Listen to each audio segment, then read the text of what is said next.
On this episode of Insight, broken dreams and livelihoods. Can our building industry be fixed? I feel a bit bullied by the stakeholders involved. I've got 3 children.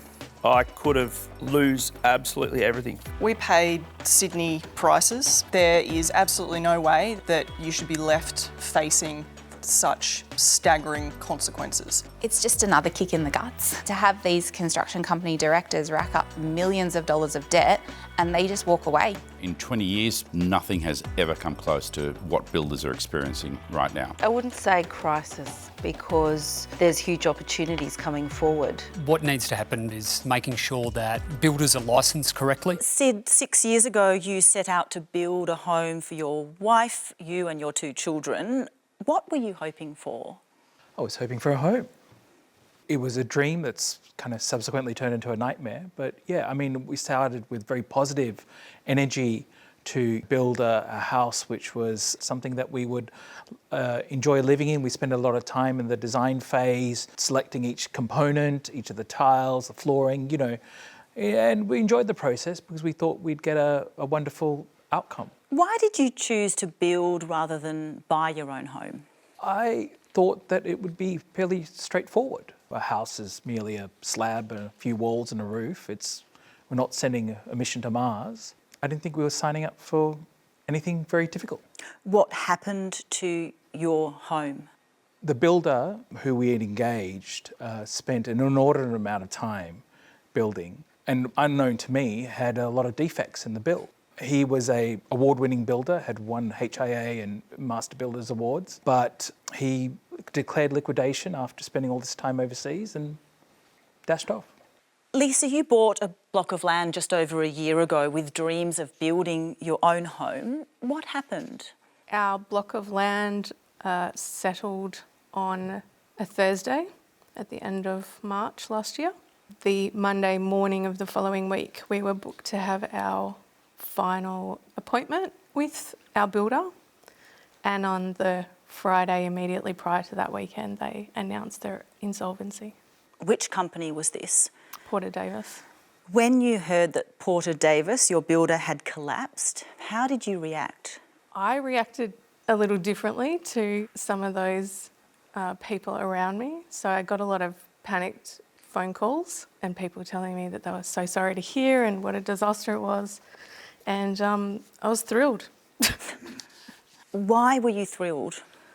Because if it had been announced on the Monday afternoon or the Tuesday morning, we would have committed at least another $15,000 to the process. So I think I posted a Matrix meme of Neo dodging a bullet on my profile. So at this point you're left with a vacant block of land. What did you do with it? We briefly entertained the idea of engaging another builder, but at the time the whole industry was very nervous and we actually decided to not build a house. So we put the block of land up for sale to try and get somebody else to buy it. It was in a quite a new estate area with lots of building going on at the time. It took over 16 months to sell and we lost over $100,000 in the process. How did all this affect you and your family? My relationship with my husband after 15 years ended over that sort of same period. Obviously not solely because of what occurred with regards to the house and the land, but yeah, it was definitely a stressful contributing factor. So you're now renting as a single mum? Correct. Were you left with anything? I'm back at square one, rebuilding again. Construction has the highest rate of business collapses than any other industry in Australia. In 2023, the Australian government announced the country's goal to build 1.2 million new homes over the next 5 years. But it comes at a time where the construction sector has faced more business collapses than any other industry. ASIC figures show almost 3,000 building companies went under in the last financial year. That's about 7 businesses a day going broke. So why are so many struggling? First, the cost of construction and materials post-COVID has led to major budget blowouts. There's also the skilled worker shortage, with 90,000 new skilled tradespeople needed. And businesses are also struggling to keep up with increasing industry regulations, as well as planning delays, with developers and investors holding off on new builds due to the lack of profitability. Those involved in any type of building, residential, commercial and public projects, are all affected, and those still standing are feeling the pressure. Rob, you head up one of the largest home building companies in the country. In your view, what has led to these collapses? When you look at the pandemic that we all lived through and the incentive that the government actually put forward to build a new home, what that did is that brought forward the pipeline of home buyers. And the building industry just simply wasn't ready. In combination, we saw, major trade exit from the country. But when we see that trade exit, the majority of that trade that exited were all skilled labour. And so what the industry really lost was a vast amount of skill from an industry that was not only taking the sales on, but not actually filling up the skill to actually deliver on that. Has your company been impacted? The company that I head up is the largest in New South Wales. We find it really, really challenging, particularly in the North Coast region of New South Wales. We find it really challenging even in the ACT to actually attract skilled labour and skilled trades to actually do the work. And when you do get that skilled labour and that skilled trades, the cost of that is absolutely astronomical. Tony, you also bought land to build your dream home. How did you go about choosing a builder? Well, we had our land for quite a period of time. We bought it in 2011. But we found a builder who was a HIA award winner, a Master Builders Award winner. He said all the right things and everything just seemed right. So we'd talked about building for such a long time and the kids were getting older, we just decided, right, this is it, we're going to go, we're ready. And that was in 2021. We signed the contract in September of 21. How did the build go? Laid the slab, put the frame up, and then put the roof on, and basically everything started to really slow down. After that, we noticed that he was taking on a lot more builds over in the area. Those builds started moving forward really rapidly, and ours sort of just halted at that point. It just didn't move any further. Did the builder tell you why he could not finish your job? Initially, it was because he ran out of money. What he told us further on is people were starting to pay him ahead of time. So they were paying advance payments to get their houses built. What did you decide to do next in terms of your home? He suggested that we get the contract draws broken down into smaller increments, because we were on what he called the old contracts, where the draws were quite large, so that he had to carry the build for that period of time. So we got a cost estimator in to break the remainder of the build down to try and get him smaller increments for the remainder of the build, so that he could get his cash flow a lot quicker. So in the process of that, this cost estimator came on site and said, mate, I've got 30 minutes, but I could be here all day picking out defects in this home. At that point, we started to ring alarm bells. Did you try and find another builder to do the work? Unfortunately, we're locked into a contract. We can't really get another builder to do the work. So we went back to him and said, these are all the defects this guy's found in his inspection. He told us that the guy didn't know what he was talking about. The build's fine, no problems at all. Sid, your first builder also left your unfinished home with defects. What defects are we talking about? There was a range of defects in the frame, the way it was put together. The slab also had some defects in it, the way it was poured. Yes, there were some structural defects that needed to be overcome. So now you're looking for a third builder. How long has it been since you started building your home? I signed the initial contract with the first builder in December 2018. So well before COVID, the war in Ukraine, all of these things. So 6 years. Correct. You and your family are still without a home. Where have you been living? Luckily, my parents are helping me, and so I'm living with them. How has this strain weighed on you? I feel a bit bullied by the situation, by the stakeholders involved. I don't think I've done anything wrong, but it is a stress, it's a strain. Tony, what about you? What sort of toll has this taken on you and your family? Oh, apart from the financial strain, my wife is really struggling now because she carried a lot of the load of battling with the insurance company and with the QBCC to try and put forward our case. We ended up having to defend ourselves against the builder because no one was listening to what we were saying. The process was very difficult. She's carried this load for so long now that she's just dropped. And in the last 6 months, she's developed diabetes from the stress, never had any blood sugar problems before. I had a fairly stressful beginning to last year that we just didn't believe that this was happening. Danny, you're the CEO of a large residential building company. We read almost daily headlines that it's all doom and gloom. Are things as tough as they're made out to be? Very simply, yes, they are. Now, when a builder goes bust, it's not just the customers that are affected, but it's also the trades.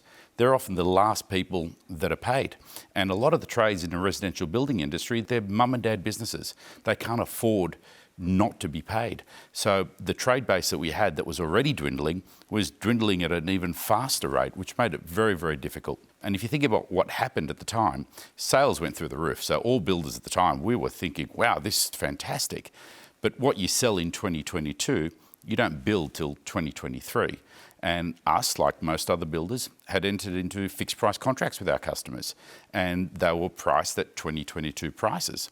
So if you look at the start of 2022 and 2023, I think 2022, we had our wettest year on record. And when you've got all these jobs going to site and all builders fighting over the early trades, being the excavators and the concreters and the bricklayers, you can't build houses in the wet. So that caused an even bigger strain on the industry. And it just flowed through to the trades for the past 2 years.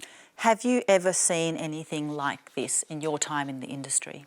In 20 years being involved in the building industry, nothing has ever come close to what builders are experiencing right now. Danita, you're the CEO of Master Builders Australia. You represent 32,000 building and construction companies. Is the industry in crisis? I wouldn't say crisis, to be honest, because there's huge opportunities coming forward, but we're in a situation where the industry's gone through huge pain over the last 3 or 4 years. The thing that really hits me is in July 2019, the industry got together and supported a report called the Building Confidence Report, and it was the back of the Grenfell disaster. And the industry said we are not being regulated enough to ensure that everyone in the industry is doing their job correctly. You've got to, as regulators, stamp down and clamp down on those not building appropriately, not treating their clients properly, not treating their subcontractors properly. And it's been disappointing that other than some exceptions, including New South Wales with the new New South Wales Building Commissioner, we have not seen enough action by regulators around the country. The federal government has set a goal of 1.2 million homes to be built in the next 5 years. Do you think this target is achievable? I would love to think that the target is achievable, because if we're going to house all Australians appropriately, we need to build 1.2 million homes. The problem is that there is too many constraints in the system at the moment to enable us to do that. And that is in relation to high costs, 40% increases in the last 5 years. Our productivity has declined by nearly 19% in the last 10 years. We've got increasing lack of trades. We have increasing amount of inflation and also interest rates, which means the private sector don't want to actually invest in our industry, which meaning we're now getting a situation in which builders, in some instances, are looking for work because private investment is simply not there because the economics are just all too hard and we're not getting returns. So we're in a difficult situation. Danny, is that target achievable? I'd like to hope it is, but I don't think it's possible. I don't think we've built more than 250,000 homes in any 1 year, and at a time where we do have a significant shortage in trades and land availability. So it's getting harder and harder for people to enter the marketplace. So when you couple that with a lack of trades, I think we're going to have to break all types of records in order to achieve that goal. We've got the target, but we've got limited resources to meet it. Do you think this is affecting the quality of the builds that we're seeing? Yes, to some extent. Builders have to take shortcuts. Builders have always been associated as being cowboys, but I originally wasn't from the building industry, so I'm relatively new to the building industry, even though I've been working in it for some 20 years. Most builders do care, and most builders do want to do the right thing. The problem is, there's about 150 things that can go wrong with every single construction project. But it's what the company does when those things go wrong that really make the difference. Now, if I had a magic wand and I could fix every single problem, I'd love to do that as the builder. But I'm at the liberty of trades, I'm at the liberty of suppliers, and when you can't get supplies and you can't get trades and you can't get trades coming back, it creates a major problem. There's a rule in the building industry, it's the golden rule, and he with the gold rules. So if you've paid for a trade and they have the opportunity to make money from another builder, there doesn't seem to be the level of loyalty that there was some 15, 20 years ago, and that's a bit of a problem. Defects and cowboy builders aren't just affecting the dreams of those who are wanting to build their own home. Owning my own home was something that I think I've wanted for a very long time. This is where I live. This is the infamous Vicinity Towers. When I was here by myself, thinking about these building problems, I definitely did not enjoy coming home. Just up there, there's some pretty serious water damage. The waterproofing has had to be redone twice now. There's a crack that runs horizontally through it. So there's some there, there's some here, there's some there. I did my due diligence before I purchased. I did my strata search, got some documents, they all looked pretty okay. It's unbelievable. So the builder was Top Place and the developer was JKN, which is just Jean Nassif's initials. Controversial property developer Jean Nassif, first wanted for questioning by a parliamentary inquiry and now by police. I first heard about all the issues with the building in August of 2021. We also had to install a support pylon in the middle of this walkway. One of the problems is that in terms of earthquakes, this building wouldn't survive an earthquake at all. Every day come into a building that people have described as a death trap. So this is one of the cracks we have. Look, there's some core structural issues in terms of pylon integrity.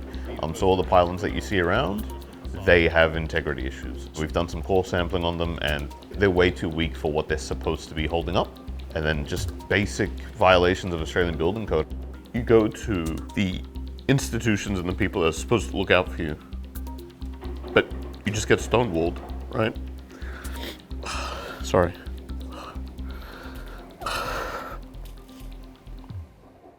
Patrick, where has this left you? With a lot of stress, I would say. There's no way out. There's no response from the government. There's no responsibility taken from any governing body, from council to state government to federal government. The only thing that's left to the owners at my complex is a giant debt looming over their heads. Corrie, like Patrick, you bought an apartment in that same complex. When did you begin to notice that something just wasn't right? We bought in early 2018 and we were aware when we bought into the place that there was some waterproofing issues that we were told to expect as standard across apartments within Sydney and New South Wales, which in and of itself is appalling.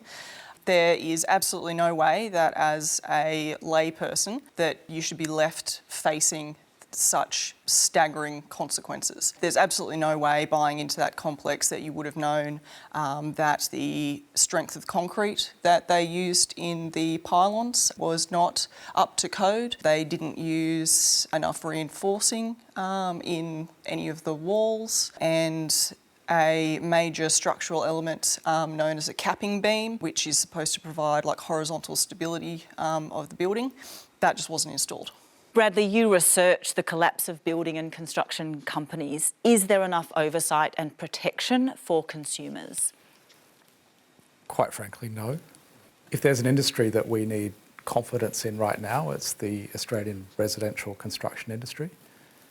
And listening to the stories in this room, there's stories of people who've lost deposits and had defective homes. And the protection mechanisms for those consumers just doesn't exist. If I compare these investments to other large investments that Australians might make in their lifetime, like investing in superannuation or even bank savings, there are protection mechanisms for those types of investments. If my superannuation company goes bust, then my investments are still protected. If my bank goes bust, my deposits are still protected. Even other financial services companies, if I have to pay a lawyer for something, my funds are put into a client account, and that's ring-fenced, and that has to be used for the purpose with which it was intended. In the residential construction industry, those regulations, those checks and balances don't exist. So I might pay a deposit for a home builder, and they can spend that however they like. They could buy a new Toyota Hilux or go on a holiday to Thailand. There's no regulation which says that money needs to be ring-fenced and put in an account to be spent on the project with which I'm investing in. So in an industry that we need confidence in, where we need more Australians to step up and decide to build a new home or extend their existing home or build a granny flat out the back, I don't think we're doing a good job of protecting those consumers. Corrie, buying your first property, did you ever think you'd find yourself in this position? No. So we paid Sydney prices for an apartment. It was a really lovely apartment. Everyone says, oh, you just need to get a foot on the ladder, and that's what me and my partner were trying to do. We had not much of an idea that buying into a large complex, there's no home warranty insurance for complexes over a certain size. So that has meant that there is no backdoor for us at all. And now that Gene Nassif has liquidated all of his companies and is now fled the country and is on the run in Lebanon, it means that any responsibility for trying to repair the defects that he and his companies have created falls to us as the owners. Financially, where has this left you? In a complete mess. Yeah, we have no idea really how much this is going to cost. Initial estimates are 20 million, and that may not even touch the sides of the problem that we're facing. It has felt for a number of years that my life is on hold. It's very unclear whether or not I would be able to get another loan to buy another property, and it's just this albatross around my neck. Bradley, are home buyers the only collateral when a builder goes under? No, this is a network of subcontractors and suppliers, and they are greatly affected when a builder goes under. So those subcontractors, they might be typically very small businesses. They're left with nothing, and they're the ones who've already paid for their materials. They've got to cover their labour, and they're left in the lurch when building companies go under. Anthony, you and your wife, Amy, run your own small business in Canberra. What do you do? We run a subcontract company which specialises in commercial carpentry fit-outs. We've been doing that for 13 years now, and basically with me being on the tools to having someone work with me to slowly build it up over the years to get it to the stage it is now. So you're a husband and wife team and you have a handful of employees? Yep, that's correct. You're contracted by a larger builder to then work on residential and commercial projects that they've secured? Yep, so we do various jobs and I tender for the projects, and some of them are federal government jobs, some of them are ACT government jobs, some of them are private businesses, and basically, we price the jobs. If we have the right price, we do the carpentry fit-outs that's secured by the head contractor. What's your view of the current environment? It's the worst I've ever seen it. Like when people say we're, not in a crisis, we're in a crisis. This stems not just from the top, but it goes down, right down to the bottom. And the people that are getting hurt are the people that are down the bottom. What happens to subcontractors like yourself when a building company collapses in the middle of a job? Basically, we're up the shit. And pretty much everyone thinks it's got this, we'll be right. We've outlaid all of our money, and this is our cash from other jobs that we've worked up, all of our materials, all of our expenses up front to do the works. And the builder goes, that's everything. Basically, the hopes and dreams are that you're going to get them back from going into administration, which we're talking like multi-million dollars worth of money that builders are going into, you know, upwards of $45 million. You're not going to see a cent. I get nothing. Have you been affected by any major builder collapses? Yes, I have. We've been caught up by 3. We've been caught up by project coordination. We've been caught up by Rourke projects, and we've been caught up by national projects and maintenance. How much have you lost in those? Roughly upwards of $450,000. Nearly $500,000. Yep. To get out of this, I've had to incur my personal financial stress, and me and Amy have had to work harder than we've ever had to work before just to try and get out of this. There's no one coming to help us. No one. When you're working with a builder, are there any indications that they're about to go under? No, there's not. We've signed up to Creditor Watch, which is something that we've paid physically out of our own pocket, which gives you notifications, but the only indication is when the cash stops coming in, which we're doing jobs from start to finish due to the payment terms, and we finished the whole job, everything's outlaid, like a 200 grand fit out, done, before we've even got a cent, and they go under. And I've got to pay my suppliers. Like, my suppliers are 30 days end of month. I have to pay them. I have to, otherwise they're going to, my account's on hold and I can't trade. I have to pay my employees. If I don't pay my employees, I don't have people to do the work. You know, it's a joke.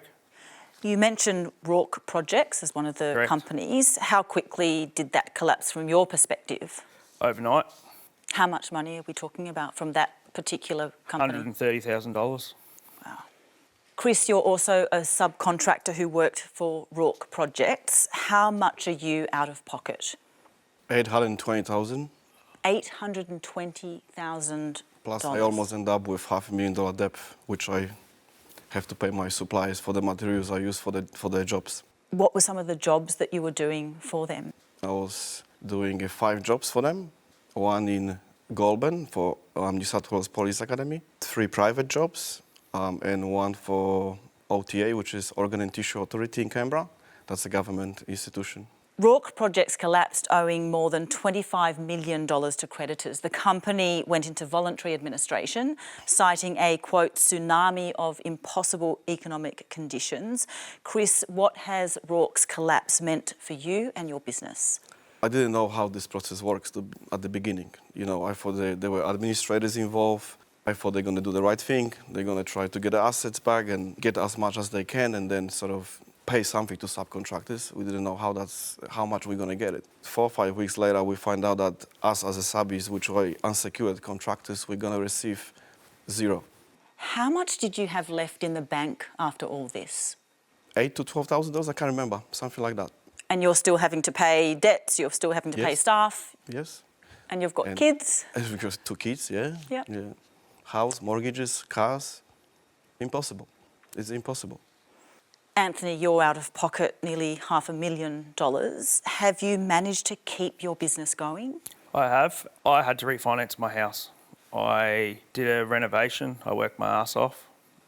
And the only way to get out of this was having my accountant, which is the only thing that's keeping me here today. We had to refinance our house. I had to borrow money off my parents-in-law. I'm just very lucky that I could borrow money to pay employees to keep going. We had to cash our credit card points to pay for groceries. I've got 3 children. I could have lose absolutely everything, which would destroy me. It would put me to the point of, you don't want to be here anymore. Bradley, how are builders able to continue trading when they're in financial trouble? It's about managing cash. So by going out and getting new contracts, they're actually getting new deposits, which is bringing fresh money into their business to keep them afloat. But of course, because there's no protection or ring fencing of where that money should be spent, they can spend it on trying to keep the old projects afloat. So when one company goes belly up, the ripple effect of that on suppliers and also homeowners or people wanting to build is massive. So builders are allowed to do that, they can do it? Yeah, there's no regulation. You know, it's in contrast to other industries. You know, a law firm can't do that. They can't spend my money on someone else's legal case. They have to spend my money on my case. But that's not the same in the building industry. That's not how the building industry is regulated. Jason, you're a professor of corporate law specialising in business insolvency. What does trading insolvent mean? Insolvent trading is defined as the company is insolvent on an accounting basis, and the director either knows that it's insolvent or a reasonable person in that situation should have at least suspected that the company was insolvent. But we do have a safe harbour defence, and so directors are able to say, well, I did do something, I tried to fix the problems in the business, and that's then giving me protection against liability. Otherwise, potentially all unsecured debts from the point of insolvent trading onwards. And what we see in this industry is that often the companies are insolvent for years. So all of those debts could be the personal liability of the directors. So Australia for a long time, for decades, had some of the most strict insolvent trading liability laws for directors in the whole world. If the company's insolvent, you can't trade. If you do, it's a criminal offence and you could lose hundreds of thousands, if not millions of dollars. And some directors have been successfully sued for that. So back in 2017, the government said, well, this is causing a problem because we feel that too many directors are putting their companies into insolvency too early. And what we want to do is give them a little bit of breathing space. Once they recognise that there could be a problem, they go off and get some external advice, usually from an insolvency practitioner, and they'll come up with a plan to try and save the business. And if they do that in good faith, and particularly if they have been paying their employees, if they've been making their tax lodgements on time, which are both qualifications for safe harbour, then they should get protection against insolvent trading liability. So basically builders can continue to operate even though they can't pay their debts? Even though they know the company is insolvent. Is there enough scrutiny of companies that are trading insolvent? No.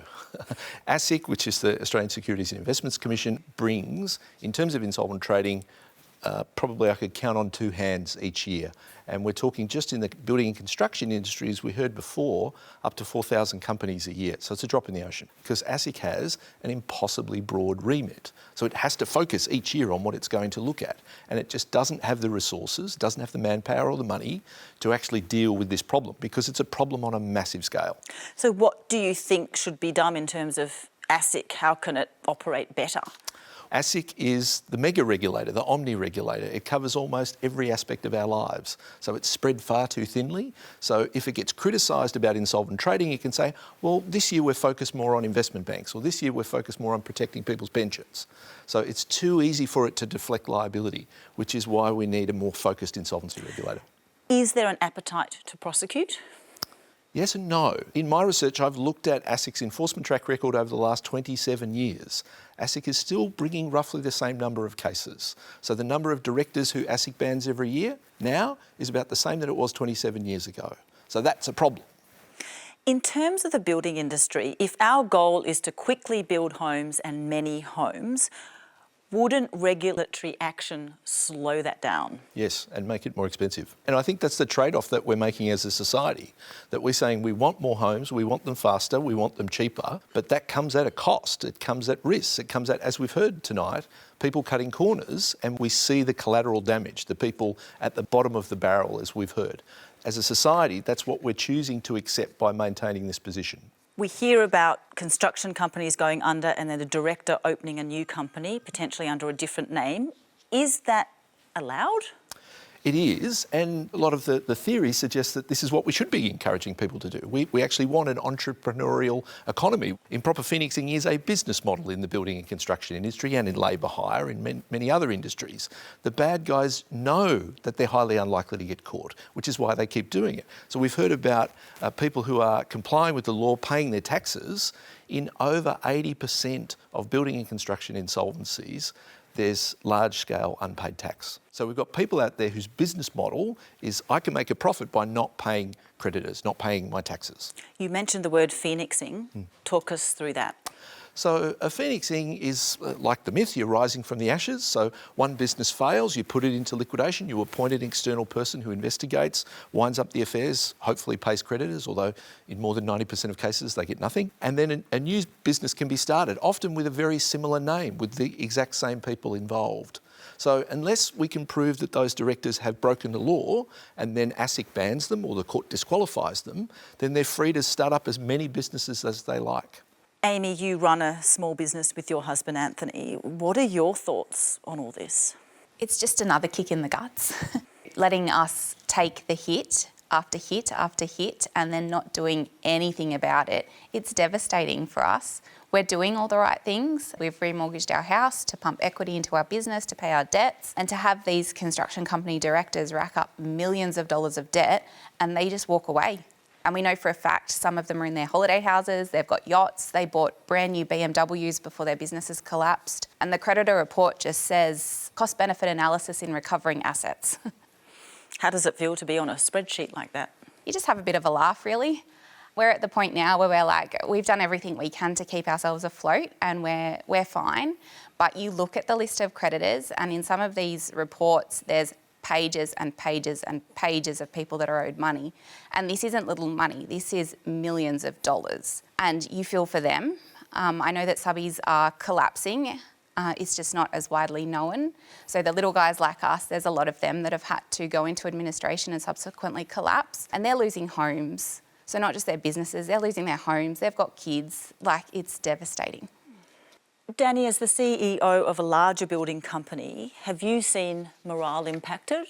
We've had some people who have been in the building industry since they were the age of 19, construction managers, who approached me and said, I'm leaving. And I said, well, which other builder are you going to? He goes, no, I'm leaving the industry. And we've had a lot of that happen over the past few years. We've had a lot of customers complain that the site supervisors are changing regularly. Site supervisors have had enough. So site supervisors are the ones that actually build the homes for the major builders, and they're dealing with the trades who aren't getting paid. They're dealing with the customers who are frustrated with how long it's taking to build a home. And if you look at the statistics about mental health challenges, I think the building industry is probably one of the worst most adversely affected industries when it comes to men's and women working in the industry's mental health. Jamie, you've been a builder and carpenter for 22 years. Were there times you wanted to just walk off the job? Yeah, the stress and pressure builds up and you've sort of had enough, but you're the one running the show. So, yeah, it gets really hard. Has working in the building and construction industry affected your mental health? Anxiety, depression, just from the constant pressure. Then that affects you at home, with your relationships, with your family. How did you manage all that extra pressure? When I was younger, drinking was pretty big in building, in the culture. That's something I saw with my father, who was a builder as well. That generation as well, that was how you deal with your emotions. You don't really talk too much. That's how it was dealt with. Anthony, how about you? How are you coping? I tell myself I'm coping, but I wasn't before. I've had to work out my own way to get through it. I've been doing some men's mental health workshops, and only because Amy started having to do some work for herself mentally, because as a mother, she wasn't the same. She's a great mother. You could say it's been tough for us together. It's been. So we work together, we're together all day. We've got 3 little kids. We've been doing a 3-year renovation. So all these things obviously compile, the best way we found is just to be honest with our kids. So we've come home a few times and been like, look, we're a bit upset today. Unfortunately, we've lost a lot of money. And they've been really good, the kids understand, but it's the long-term effects on them now too that we're worried about. So I don't know about Anthony, but I get a little bit jittery at the end of every month because I'm kind of like, okay, are we getting paid this month? Jamie, is mental health something that's openly talked about in the industry? No, not at all. I didn't grow up with it in the industry. It's just that masculine culture, where people just don't talk about their feelings or want to be vulnerable, I guess, or show any vulnerability. Has the stress at work ever impacted your relationships? Being so under so much pressure and stress all the time that when you get home, you just can't even handle one more question. And so you shut down, you're not present. It's quite similar to drinking because you're not present when you're drinking. Yeah, it definitely affects your kids, your partners. Samantha, you're Jamie's wife. How have those times been for you? It's super hard. Yeah, so when he comes home and he's migrained and vomiting and taking prescription medication and just completely not present. So that just means you're a single parent with quite a few children and you just have to knuckle down and do it. It's hard because I want to sort of get down on his level and meet him there and help him out, but there's so much other stuff for me to do around the house just to make everything float. Did you ever say to your husband, you need to get some help for this? Yes, I have said that quite a lot. And there was one particular occasion where it wasn't a question. I made the appointment for him and I wrote it down on a piece of paper. I said, this is what you're going to do. Jamie, you took your wife's advice and you started seeing a therapist. Has that helped you? Yeah, massively. I quit drinking and sort of really turned my life around. I started doing Ironman races, Ultraman races. So, wow. Yeah, so a bit of a That's you full there. 360. I guess it's a way to deal with my mental health as well. It's a good outlet, it's a good meditation. You meet people that actually talk about their mental health. Like when you're out riding your bike with your mates, you know, you kind of talk and unpack things, which is really, really healthy. And how about work pressures? Have you found ways to kind of balance those out with, you know, responsibilities? Yeah, so now I've just winded right back. I just take on small projects one at a time, just try and dial down the stress. I've been a builder since 2011. I remember after the first interest rate rise, there was a little bit of concern and they just kept on going up. My first client pulled out of their job and then there was another one that pulled out. We had $2 or $3 million worth of pipeline work ready to go. Contract signed and ready to start building. To have them drop out right at the crunch, it hurts. The industry is really struggling at the moment. 2 years ago, people were ringing every day, can you quote my job? Can you have a look at my job? Can you look at these plans for me? Now, all my phone calls are, do you have any work for me? Do you need any materials from suppliers? It's totally changed. It's tough. You have a team that looks up to you and you're responsible for putting food on their table. And I take that pretty seriously. So yeah, I did sit the guys down and I said to them, look, this is going to get tough, guys. We need to have a plan in place so that we're not one of the victims. Modular building or prefabricated building is building in a controlled environment in a factory. We build them in here and then we transport them to the site completed. It's just a way more efficient way of building. Yeah, so this one, more granny flat style. So you've got a bed, you've got a kitchen and a bathroom. And so that just becomes a real viable option for people. So the speed of it is a massive factor. Had we not made this switch, we would have struggled 100%. Denita, does the industry need to adapt to some of the challenges we've been talking about? It needs to adapt in terms of its techniques. Modular is going to be a critical part of any capacity that we can build 1.2 million homes. There are early signs that building ministers are willing to look at the changes that we need to our regulation, but it certainly has not been encouraged. And as such, it is very difficult for those who are wanting to get into that space at the moment. Danny, almost 3,000 building companies have collapsed in the past year. Do you think we've seen the last of it? No, I don't. I think if the period between 21 and 24 hasn't killed you, the period between 25 and 26. A year and a half ago, I came out and I said, survive till 25. And the problem we have is, we've mentioned it a few times tonight, that the tradespeople, the consultants and the customers are at the bottom of the pyramid. And sadly, the builders at the top. That pyramid needs to be turned upside down, and we need to find a more collaborative method, a more collaborative construction approach where every vested party is working together. You've got the tradesperson who has his payment protected. You've got the customer who's not paying money to a builder to prevent that money from being spent on, as people have mentioned, buying BMWs and buying other assets. So having a more collaborative approach to the industry and putting the homeowner in control as opposed to the builder, I believe is a viable solution. Rob, you head up a large home building company. What can be done to ease pressure on the industry? What needs to happen, first of all, is making sure that builders are licensed correctly. They're licensed to their capacity and they're licensed to their skill. And that's the regulation change. And I know we don't want to say crisis, but you know, it is veering on crisis. These challenges are real, and we need all levels of government not to make political statements for an election that's coming up, but to actually get to the people that are on the ground and actually get some real resolutions in place now. Bradley, what about for consumers? With more collapses likely, do we need better consumer protection? I think so, absolutely. I mean, we've talked about consumers being at the bottom of the pyramid, along with subcontractors. It's pretty clear to me that we've got a broken industry here. What worries me is that this target of 1.2 million homes, the government is just pouring billions and billions and billions of dollars into an industry that's broken. And that's only going to create more havoc for consumers and for suppliers as we go forward. So for me, I think we need to have a conversation about going under the hood and talking about what's wrong.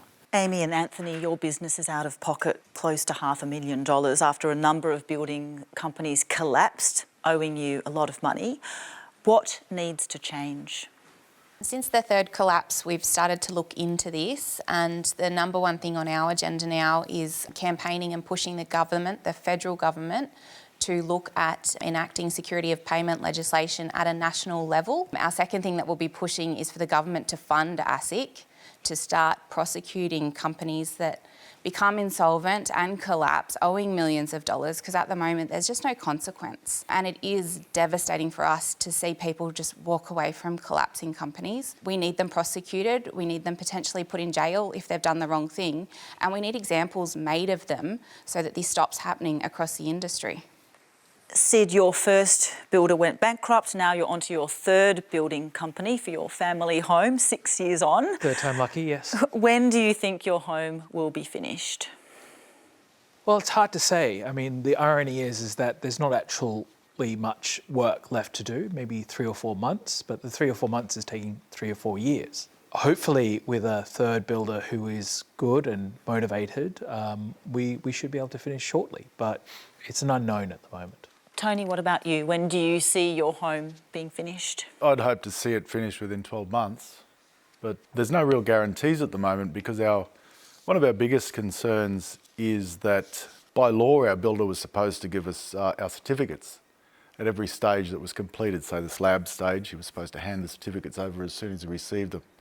And there's a certifier that makes sure he does that. It used to be done by the council, but it's done sometimes by private certifiers now. He wasn't keeping checks and balances on it either. So we've found that we don't have certification right back to the slab stage. But to hear the things in the room tonight, it's just basically, I will never build a home again, 100%.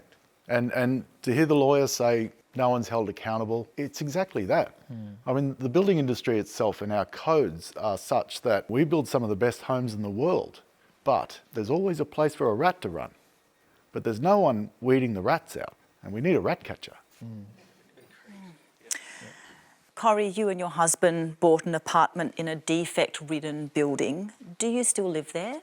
No, we just couldn't take it anymore. As soon as all of the defects started coming to light, it didn't feel like a home, never really did. And yeah, our mental health was severely declining, just having to see it every day.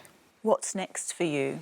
We're in the hands of the Department of Fair Trading and the Office of the Building Commissioner. Basically, we are just waiting for a massive bill that we're somehow going to have to pay. Lisa, you lost $100,000 on a block of land when builder Porter Davis collapsed. You're now renting again for the first time in decades. Has this experience changed the way you see housing? Yeah, absolutely.